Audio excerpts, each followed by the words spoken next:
రాష్ట్రంలో సోయా, జొన్న పండించిన రైతులను ప్రభుత్వం ఆదుకోవాలన్నారు ఆదిలాబాద్ బీజేపీ ఎమ్మెల్యే పాయల్ శంకర్. ఆదిలాబాద్ జిల్లాలో రైతులు ఎక్కువగా సోయా పండించారని అసెంబ్లీలో చెప్పారు. పంట అమ్ముడుపోక రైతులు ఆగం అవుతున్నారని విమర్శించారు. ఇక అకాల వర్షాలు పడి పంటలు ఆగమై రైతులు తీవ్రంగా నష్టపోయారని తెలిపారు. పంటను కల్లాల్లో మార్కెట్లలో పెట్టుకుని కూర్చున్నారని చెప్పారు పాయల్ శంకర్. తడిసి రంగు మారిన ధాన్యాన్ని కొనుగోలు చేసేందుకు ప్రభుత్వం ముందుకు రావాలన్నారు. రైతులు సోయాబీన్ పంట పండించారు అధ్యక్ష. మా ఉమ్మడి ఆదిలాబాద్ జిల్లాలో పెద్ద మొత్తంలో సోయాబీన్ పంట పండించారు. ఈ సంవత్సరం విపరీతమైనటువంటి వర్షాల కారణంగా రంగు మారినటువంటి సోయాబీన్ని ఎఫ్ఏక్యూ నామ్స్ ప్రకారం కొనడానికి కొంత ఇబ్బంది వస్తున్నదని అధికారులు చెప్తా ఉన్నారు. 2 నెలల నుండి రైతులు సోయాబీన్ని మార్కెట్లో సంచులు పెట్టుకొని కూర్చున్నారు.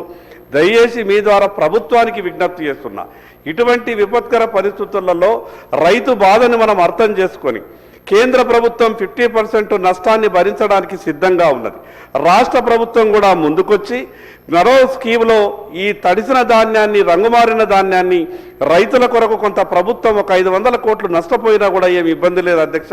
చాలా విషయాలలో మనం ముందుకు వస్తున్నాం కాబట్టి గౌరవ మంత్రివర్యులు పెద్ద మనసుతో ముఖ్యమంత్రి గారిని ఒప్పించి ఆదిలాబాద్ జిల్లాలో రైతుల దగ్గర ఉన్నటువంటి సోయా పంటను వెంటనే కొనుగోలు చేసి అదేవిధంగా భవిష్యత్తులో జొన్నల పంటను కూడా కొనుగోలు చేస్తామని రైతులకు భరోసా ఇచ్చే విధంగా ప్రకటన చేయాలా.